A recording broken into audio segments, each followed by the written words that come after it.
Mesdames et messieurs, bonsoir et bienvenue dans ce journal. Pas de conseil de ministre ce soir. Nous entamons directement cette édition par la 20e édition du mois de la solidarité et de la lutte contre l'exclusion. Les activités ont été lancées aujourd'hui. Elles démarrent avec la semaine dédiée aux personnes âgées et portent sur la solidarité pour la résilience de toutes les couches vulnérables du pays. Le ministère de la Solidarité, de l'Action humanitaire et de la reconstruction du Nord et celui de la Santé et de l'hygiène publique sont les chefs d'orchestre de l'événement. Le compte rendu de Rachel Tessougué. La première activité de la 20e édition du mois de la solidarité et de la lutte contre l'exclusion est le dépistage et la prise en charge médicale gratuite des affections les plus courantes chez les personnes âgées. Parmi ces affections, on peut citer l'hypertension artérielle, le diabète, les problèmes liés à la prostate ou à l'œil. Ces consultations ont lieu à l'Institut d'études et de recherche en géronto-gériatrie. La solidarité est avant tout une affaire familiale. C'est ce qui correspond à la nature de notre société. Notre population comporte une couche vraiment fragile. Donc autant que possible, si on peut donner des soins gratuits, c'est une réponse à cette situation-là. Plusieurs autres activités sont prévues pour ce mois du don de soi. On peut citer entre autres le lancement des caisses de solidarité au profit des enfants en situation difficile ou encore la formation de 60 jeunes diplômés handicapés en technique de recherche d'emploi. Les personnes âgées occupent une place importante dans cet agenda. Il nous revient de faire en sorte que l'âge pardonne. La réponse à cela ne peut être que la solidarité pour aider à la résilience des couches les plus vulnérables. Et nous voilà dans les thèmes retenus pour cette 20e édition du mois de la solidarité, à savoir la solidarité pour la résilience de toutes les couches vulnérables du pays. Le ministre de la Santé et de l'Hygiène publique est désormais président d'honneur du Bureau national des personnes âgées.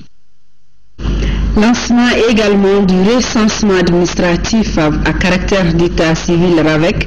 Deuxième phase, l'opération va se dérouler du 1er au 31 octobre 2014 dans les mairies ou centres d'état civil. Et c'est le gouverneur du district qui a donné le coup d'envoi de l'opération ce matin à la mairie de la commune 4, compte rendu Lamine Keita. L'opération concerne principalement les personnes non enrôlées ou omises.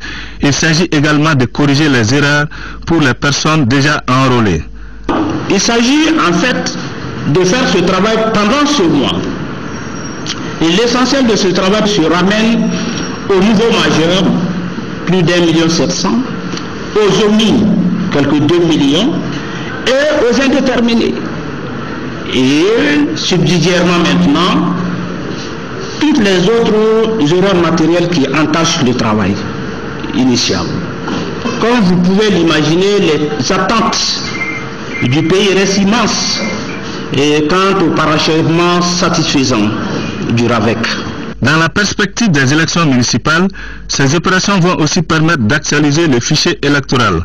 Dans ce cadre-là, il n'est pas sans intérêt de rappeler qu'en 2015, va avoir lieu l'élection de proximité à l'effet de faire élire en scrutin couplé les conseillers communaux et les conseillers régionaux. Donc ça veut dire que c'est une année électorale, une année de proximité, les enjeux sont énormes, les attentes sont énormes. Aussitôt après le lancement officiel, le gouverneur a assisté à l'enrôlement des 2 citoyens. Ces opérations vont durer tout le mois d'octobre et s'effectuent dans les mairies et les centres d'état secondaire. Et le président de la Cour constitutionnelle qui porte à la connaissance des citoyens, candidats et partis politiques, du président de l'Assemblée nationale, du ministre de l'Intérieur et de la Sécurité, du président du Comité national de l'égal accès aux médias d'État, du président de la Commission électorale nationale indépendante et du délégué général aux élections, que la proclamation des candidatures validées à l'élection législative partielle d'un député à l'Assemblée nationale dans la circonscription électorale de Yorosso, scrutin du 2 novembre 2014, aura lieu le vendredi 3 octobre à partir de 10h au siège de l'institution, siège 6 à l'ACI 2000. Le Premier ministre en Europe, avant de quitter Bruxelles, Moussa Mara, a rencontré la communauté malienne à la résidence de l'ambassadeur du Mali. Je propose d'écouter un extrait de l'adresse du Premier ministre à ses compatriotes au micro de nos envoyés spéciaux, Nénialou Traoré et Aliou Touré. Vos préoccupations sont les nôtres, même si quelquefois vous avez l'impression qu'on n'a pas les mêmes préoccupations. Vos préoccupations, c'est les nôtres. Nous avons à cœur de faire en sorte que ce qui nous est arrivé en 2012 ne puisse plus jamais nous arriver. Et pour que ce qui nous est arrivé en 2012 soit totalement mis de côté et faire en sorte que nous soyons protégés contre ça, il faut qu'on travaille. Il faut que chaque Malien, là où il se trouve, s'implique sur la question du monde. Vous l'avez fait spontanément, vous qui êtes en Belgique, France, Suisse, aux États-Unis, vous l'avez fait spontanément sans même que l'État vous mette en mission. Il n'y a pas de problème de blanc et de noir au Mali. Il n'y a pas de problème de Touareg. Il y a un problème de gouvernance. Et là, nous le partageons au nord, au sud, à l'est, à l'ouest. Il y a un problème de favoritisme qui a créé ces difficultés. Et il y a d'autres problèmes qu'il nous faut résoudre durablement. Donc nous sommes en train de le faire. Faites-nous confiance. Faites confiance au président qui n'a pas oublié la raison pour laquelle on lui a fait confiance. La réalisation du projet tramway de Bamako est toujours à l'ordre du jour. Le projet vient d'être relancé. Une délégation du groupe Alstom, groupe français, est d'ailleurs à Bamako pour en parler. La délégation a échangé avec les responsables de la mairie du district sur sa vision à l'horizon 2013. On se rappelle que l'accord tramway avait été signé en 2012 entre les villes de Bamako et Strasbourg pour la modernisation de notre système de transport. Mohamed Diarra compte rendu. Voici à quoi devra ressembler Bamako à l'horizon 2030. Une vision des autorités municipales soutenue par le pouvoir public. À terme, il s'agit de faire de la capitale des Trois Caïmans une ville où il fait bon vivre. Certains piliers sous-tendent cette vision d'un Mali nouveau. Il s'agit de renforcer la mobilité urbaine et de valoriser le patrimoine bâti en terre. Et le Mali bénéficie de l'appui du soutien international français industrie, aujourd'hui propriétaire d'Alstom. Par ce partenariat, il s'agit de donner âme au projet tramway de Bamako dont l'accord a été signé en 2012 entre la ville de Strasbourg et celle de Bamako. Bamako aura besoin de votre expertise dans la conception, dans la réalisation des systèmes cohérents de transport urbain pour faire face à sa croissance urbaine exceptionnelle, pour connecter la production intérieure malienne à l'Afrique et au reste du monde. Nous sommes certains que votre projet bénéficiera de l'appui bienveillant de son Excellence, M. Ibrahim Boubacar Keïta, président de la République, qui a toujours le souci du bien-être des Maliens, en particulier le développement de la ville de Bamako, vitrine de notre pays. Il s'agit donc de donner au Mali un système de transport performant pour faire de la croissance démographique un atout économique pour notre pays. Le cœur de métier d'un groupe industriel international comme Alstom participe de cette ambition-là, de cette vision que vous avez. Bien évidemment, la mobilité, mais il y a tant à faire pour animer ce modèle qui est la vision, le projet, l'ambition que vous portez tous.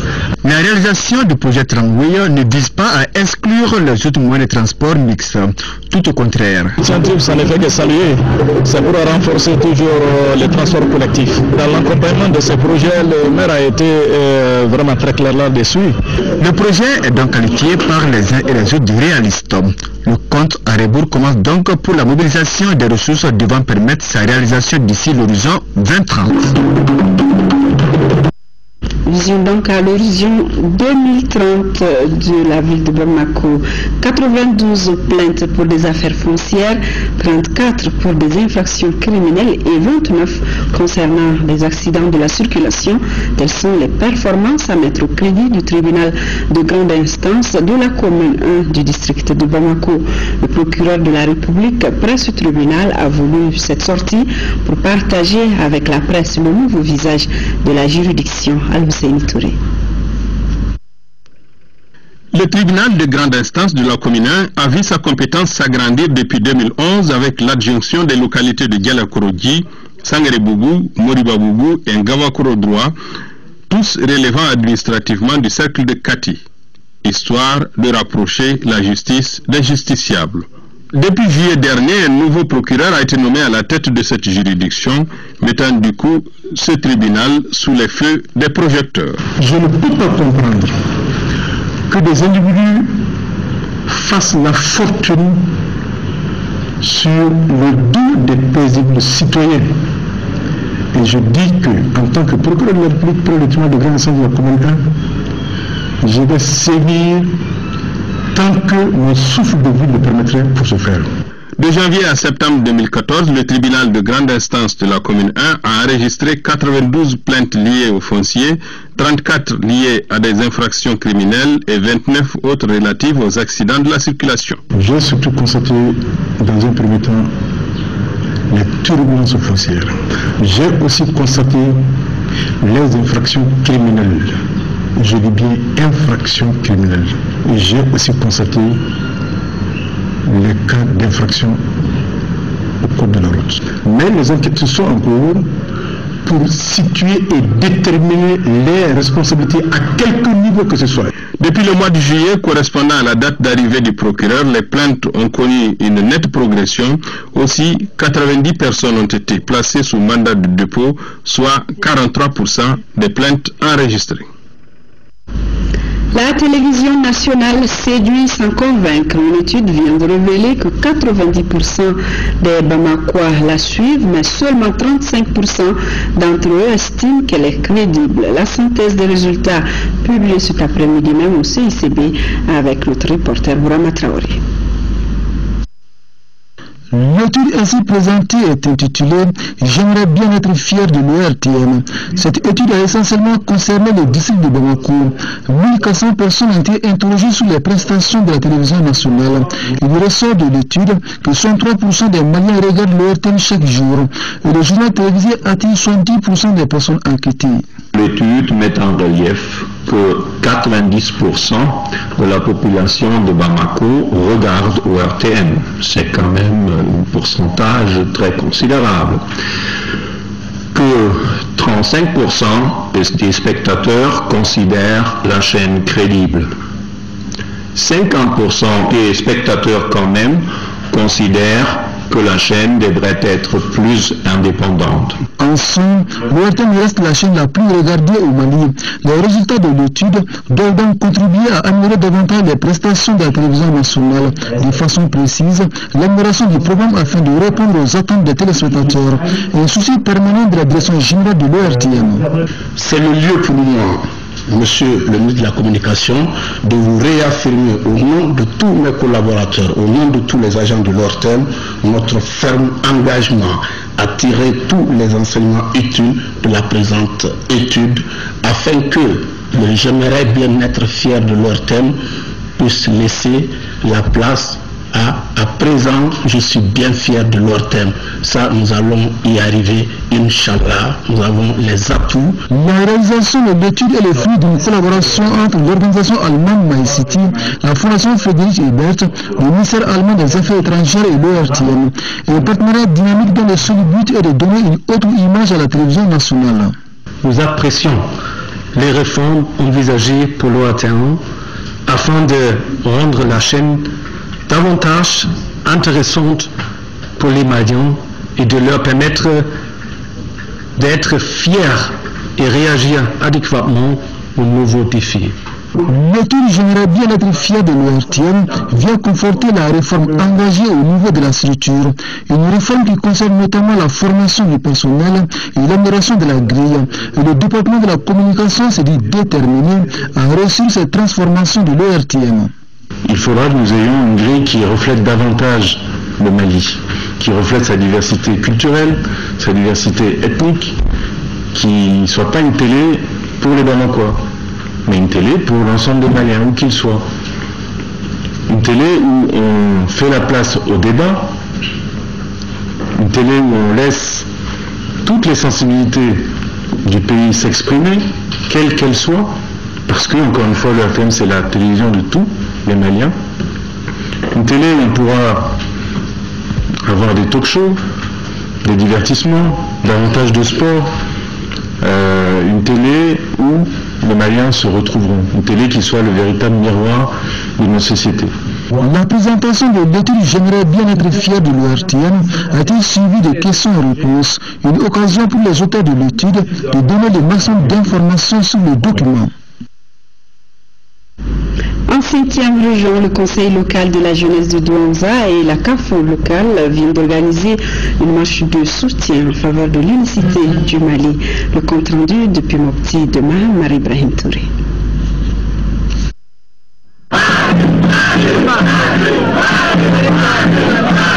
Douanza dit non à toutes sortes de statuts particuliers. L'association Dental soutient Douanza pour un Mali uni. Voilà en substance ce qu'on pouvait lire sur les banderoles de la marche partie du domicile du chef de village de Douanza. Elle a été organisée par le Conseil local des jeunes de Douanza avec le soutien de la coordination régionale des jeunes de Mopti et en collaboration avec la CAFO locale de Douanza. C'est un soutien à l'ensemble du Mali, à l'autorité nationale du Mali, pas sur le plan international, parce qu'un seul centimètre du Mali n'ira pas ailleurs. Le Mali ne sera pas divisé, le Mali n'appartiendra pas à un autre en son état que le Mali. Je suis malien, j'aime mon pays.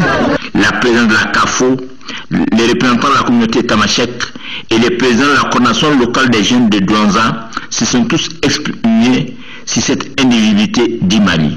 Une déclaration a ensuite été remise au préfet adjoint du cercle. Par cette marche, vous montrez à l'opinion nationale et internationale toute votre détermination à ce que le territoire que vos ancêtres vous ont légué soit ainsi.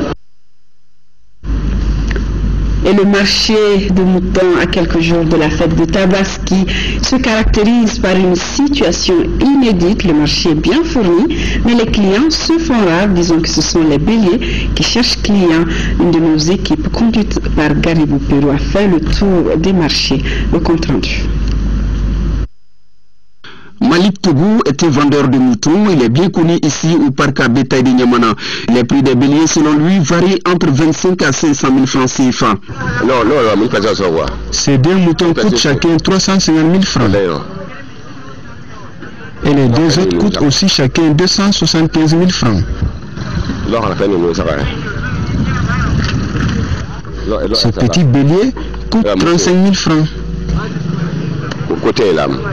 Son collègue Diallo, lui, a improvisé un espace au quartier sans fil. Il tient à ajouter d'autres éléments d'analyse concernant cette fois-ci les difficultés liées au commerce des moutons. Selon lui, il faut dépenser énormément d'argent pour conduire les moutons jusqu'ici à Bamako. J'exerce cette profession depuis 1996. L'achat, le transport, l'aliment bétail, rien n'est facile dans ce métier. Outre cela, la mairie aussi nous impose souvent des taxes. Il faut par exemple payer chaque jour 50 voire 100 francs par mouton. Les clients ne se bousculent pas comme les années précédentes.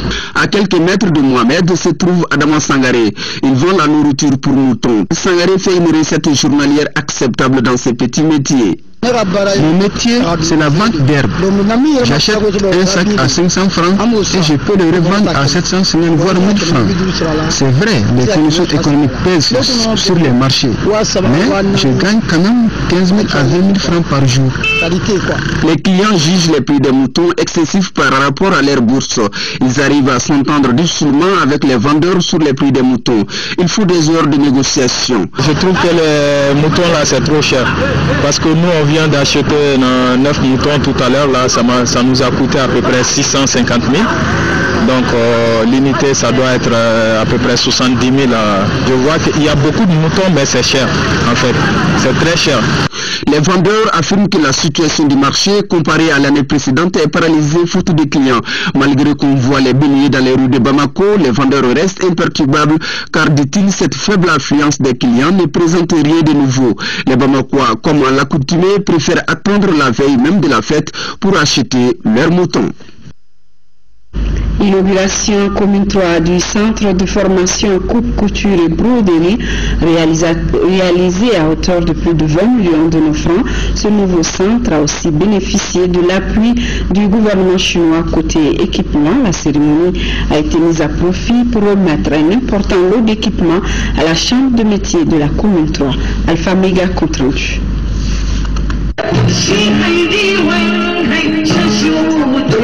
Il s'agit là d'un événement consacré à la réception du don d'équipements chinois d'une part et l'inauguration du centre de formation en coupe, couture et broderie chinoise de la chambre des métiers.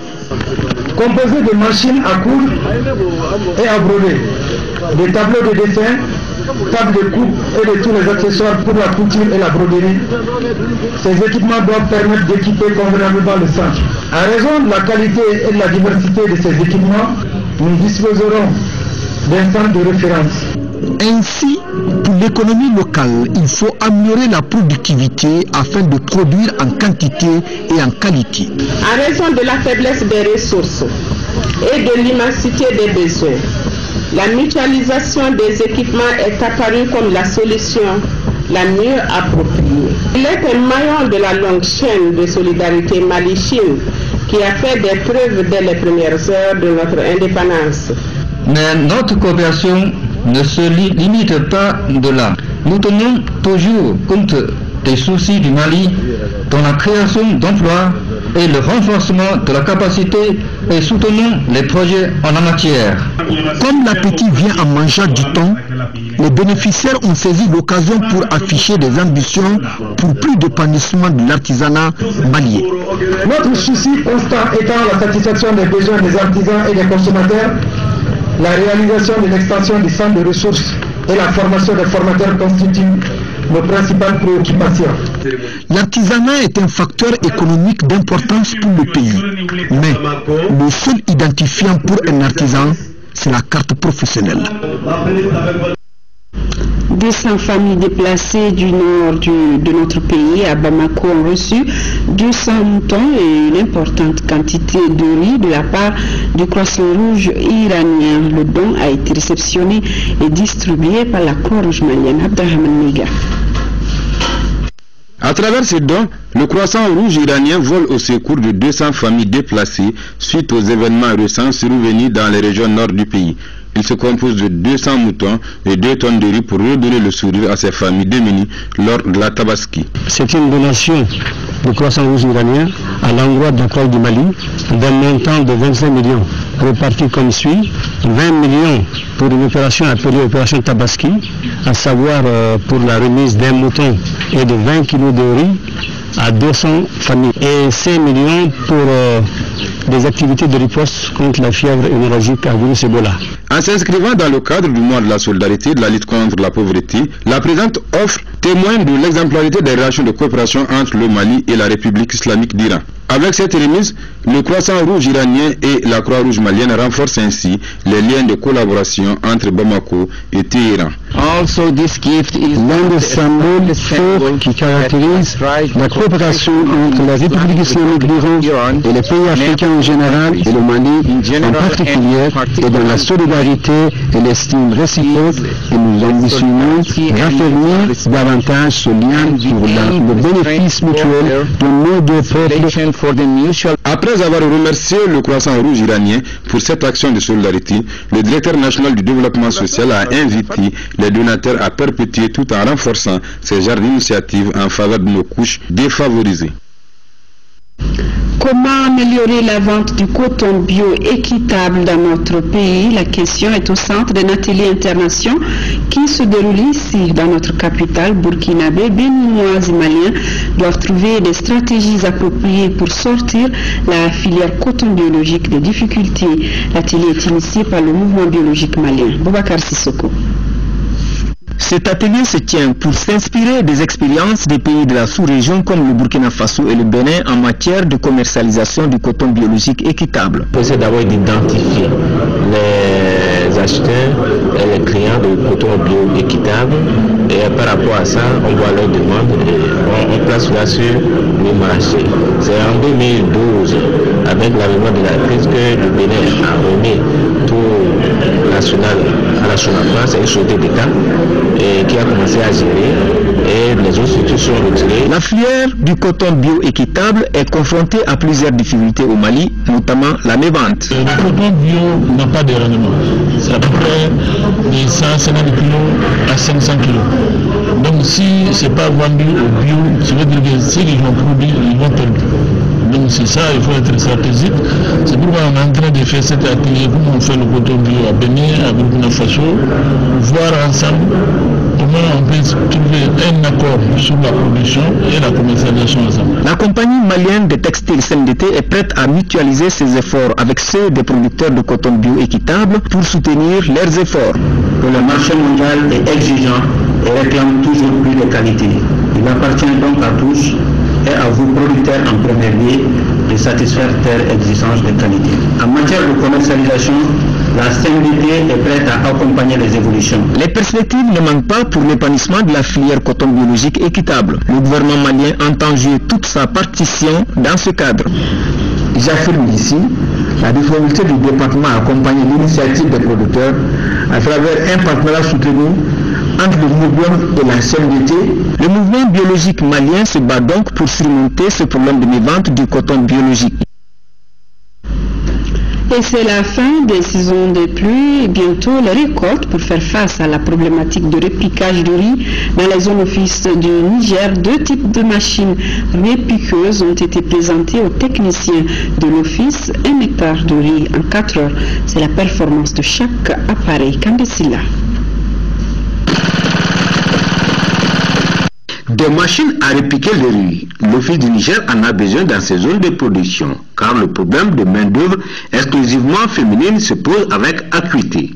C'est pourquoi le Centre de recherche agronomique de Nyono, dans le cadre du programme de productivité agricole en Afrique de l'Ouest WAP, multiplie des initiatives en proposant 2 types de repiqueuses.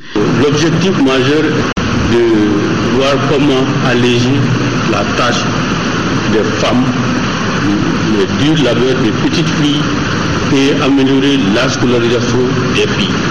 Partout où nous passons, le Centre national de spécialisation sur le riz, qui a la responsabilité de conduire la recherche et développement au compte de l'ensemble des pays du WAP, ne peut que prendre à bras le corps cette problématique de la mécanisation.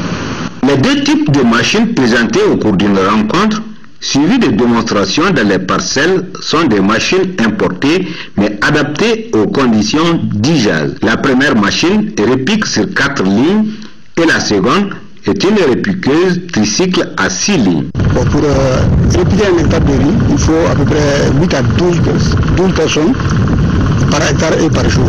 Avec cette machine, vraiment avec un opérateur, on peut repiquer 1 hectare en un jour. Mais pour un opérateur qualifié, normalement il peut faire 2 hectares par jour. Ça veut dire qu'il travaille 8 heures de temps, en 4 heures de temps, largement il peut semer 1 hectare. Toutes ces 2 machines qui restent conformes aux besoins de notre agriculture exigent un bon planage de la parcelle à repiquer et une bonne qualité de la pépinière, des techniques que les participants ont assimilées. À ces contraintes surmontables s'ajoute le coût de la machine qui s'élève à environ 5 millions de francs CFA. Des repiqueuses certainement pour la prochaine campagne agricole. En 4e région, 3 communes touchées par la crise sécuritaire. La crise sécuritaire et alimentaire viennent de recevoir 9 motocyclistes avec casque. Le geste s'inscrit dans le cadre du programme d'urgence pour la relance du développement des régions du Nord. L'objectif visé est le renforcement des capacités opérationnelles des agents de terrain dans les communes de Diabali, Nampala et Sokolo, touchés par cette insécurité. L'OITM voit les capacités techniques et opérationnelles du groupement tactique interarmes GTIA et éloue une session de recyclage de saison de retour du théâtre des opérations a débuté à Sikasso. La session sera marquée par plusieurs activités théoriques et pratiques, nous signale Sekou Konaté. Par l'organisation de la présente session de recyclage, la hiérarchie militaire, en collaboration avec l'Union européenne à travers le UTM, veut procéder à un rappel des réflexes et comportements mais aussi donner des connaissances supplémentaires à ces éléments du GTA 2 et Loup qui ont passé près de 9 mois sur les théâtres d'opération. Après la première formation de ce GTA Elou à Koulikoro, les hommes ont été engagés sur le théâtre d'opération et ils sont restés sur le terrain pendant 9 mois. Au retour, le commandement a jugé nécessaire de procéder à un nivellement de l'effectif et ce nivellement nous impose un recyclage pour ceux qui sont descendus et les nouveaux qui feront partie de ce GTA Elou. Cap est donc mis sur la commune rurale de Gongasso, à une trentaine de kilomètres de la ville. Les éléments procèdent à une première opération. Ces travaux consistent à aménager la piste qui doit nous mener à la zone de manœuvre. Dans le cadre du partenariat, c'est la contribution de la 8e région, sinon de l'armée malienne, à l'aménagement de la zone de manœuvre. Cette semaine, la première, elle va servir à faire un bilan matériel, un bilan du personnel et du niveau d'instruction. La deuxième semaine, ce sera la deuxième étape. Là, on fera l'instruction et les révisions de la partie commandement. Et ensuite, on attaque la troisième phase, qui est toute la partie instruction. À signaler que cette session de recyclage sera encadrée par près de 90 instructeurs de l'UITM et des instructeurs nationaux. Le Centre Soleil d'Afrique a abrité le vendredi dernier une exposition d'œuvres d'art dénommée Fasoko. L'exposition est le résultat des travaux de 3 jeunes peintres durant une dizaine de jours de résidence. Compte rendu Boubacar Sissoko. Les 3 jeunes artistes peintres veulent à travers ces œuvres partager leurs rêves avec le public. Ce rêve est de voir un Mali uni, fort, prospère et paisible. Les tableaux ainsi présentés lors de cette exposition sont une réplique à la situation désastreuse consécutive à la double crise sécuritaire et politique que le Mali vient de traverser. Pour vous, cette initiative d'abord est novatrice. Et techniquement, je pense que les artistes ici se sont surpassés. Ils ont pensé, réfléchi, échangé entre eux. Cet atelier est des nouveaux techniques, quand même pas mal. Les regards des exposants sont pleins d'espoir. Selon eux, le Mali peut atteindre l'âge d'or si les enfants du Mali se donnent la main. Il faut que chacun se donne la main, que chacun essaie de donner de l'espoir à tous ceux qui n'en ont pas, afin qu'on puisse aboutir à quelque chose de meilleur pour notre cher pays. Quant aux œuvres d'art exposées, elles sont des impressions issues des mains de maîtres. Ces 3 jeunes peintres ont mis 10 jours à profit pour mettre à l'appréciation des visiteurs le talent de leur génie créateur. Page noire de cette édition, Ahmadou Frantao Sissé, officier de l'Ordre national du Mali, n'est plus domicilié à Boulkassoumbourou. Il fut chef de développement des audits et contrôleur des services publics. Parents et amis l'ont accompagné à sa dernière demeure au cimetière de Soutiba. Adibou Koulibaly. L'homme qui vient de nous quitter est né le 28 février 1950. Après avoir fréquenté l'école nationale d'administration, il subit des formations et des séminaires en administration des banques en France, au Canada, en Chine et en Côte d'Ivoire.